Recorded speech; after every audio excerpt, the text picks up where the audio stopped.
Assalamu alaikum. Dear students, I am Zubair an A-level economics teacher. Currently, I am teaching in Beacon House School System. Today, my topic is production possibility curve. Dear students, this topic will help you, students of the O-level, A-level, as well as the students that are involved in PSC. Dear students, production possibility curve shows different combination of the two groups using the fixed resources within a specific time period efficiently. The meaning of the resources is land, labor, capital, and enterprise. Whereas the meaning of the efficiency is using the resources at their full capacity. Dear students, in the real economies produce, or in the real world, economies produce thousands of the goods and services. But this model deal with only two goods. Okay, we can or we can assume any of the two goods. I'm going to take here capital goods, and the second one consumer goods that the economy is going to produce. The economy is going to produce only two goods: capital goods and consumer goods. So we have different options, students, in the allocation of the resources towards the production of the capital goods and the consumer goods. If we allocate all of our resources towards the production of capital goods, this means that, suppose that this is the point. Just give me 1 minute. Suppose that this is the point where the economy is producing. Okay, by shifting all of the resources towards the production of capital goods. At this point A, we are producing nothing of the consumer goods, but maximum of the capital goods by utilizing or by allocating all of the resources on the capital goods. Now we have decided that we have to produce some of the consumer goods as the resources are fixed. So we have to shift the resources from the capital goods towards consumer goods. Okay, suppose this is the point where we have shifted some of the resources from the capital goods towards the consumer goods. So this is the point B, where the economy is producing capital goods as well as consumer goods. Okay, suppose now we have further decided that we have to produce more of the consumer goods. We have to shift more of the resources from the capital goods towards the production of consumer goods. So we will get the point C. By shifting more of the resources from capital goods to consumer goods, we will get more of the consumer goods, and we will get point D. Okay, G. And if we shift all of the resources towards the production of consumer goods and nothing of the capital goods, this means that we will lie on x-axis, where all the resources have been shifted towards the production of consumer goods and zero of the capital goods. By joining these points A, B,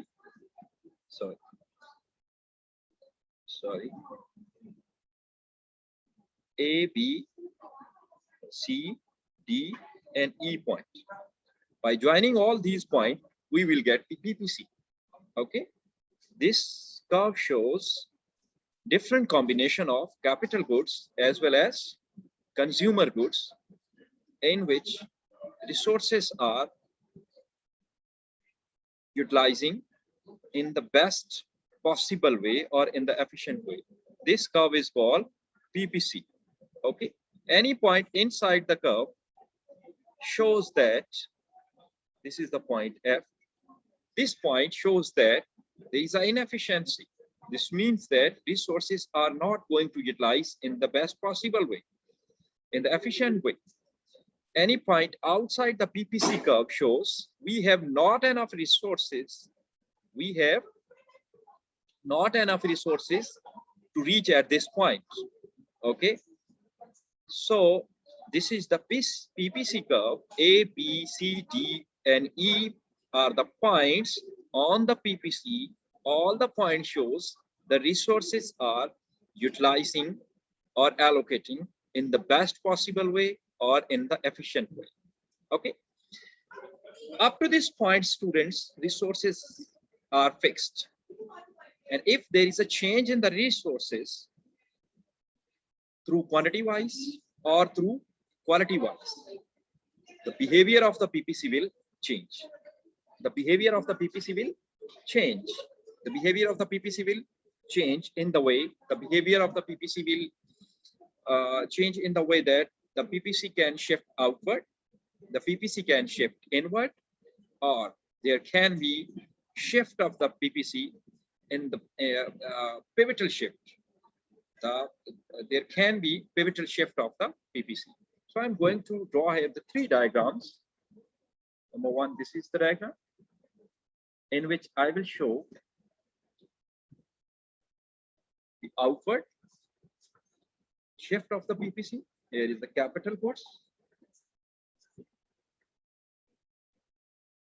Here I'm going to take the consumer goods.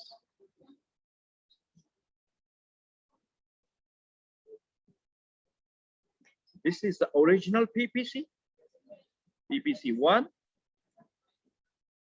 PPC1. Now suppose that there is increase of the resources in a quality wise or in a quantity wise. Okay, so the PPC will shift outward like in this manner. Okay, so we will draw here the arrow which will show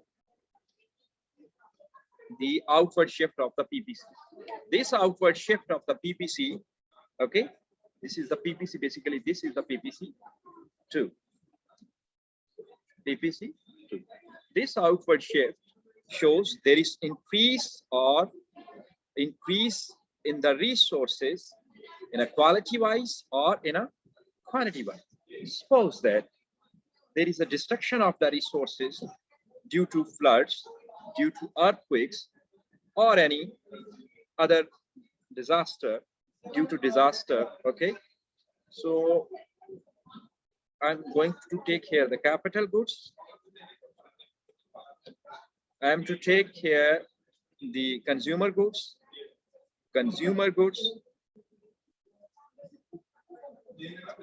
This is the original PPC. Okay, this is the PPC1, and due to destruction of the resources, due to floods, due to earthquake, or any other disaster, the PPC will shift. Due to decrease of the resources, the PPC will shift inward. Okay, PPC 2. The PPC 2 shows there is decrease of the resources. Okay, so decrease of the resources quality wise or quantity wise shows that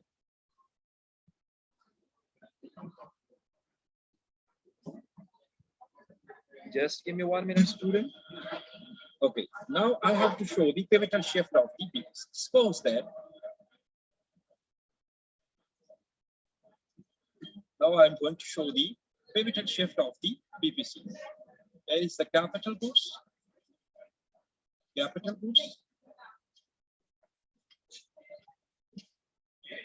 is the consumer goods.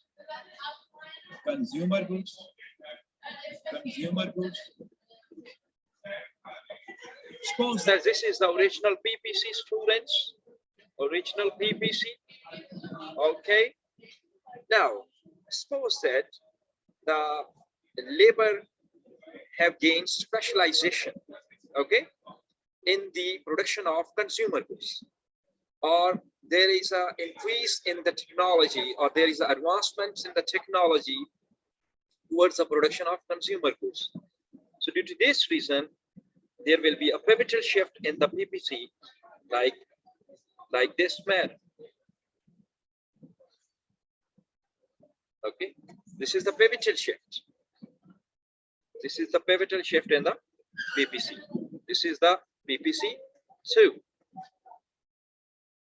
This pivotal shift is due to the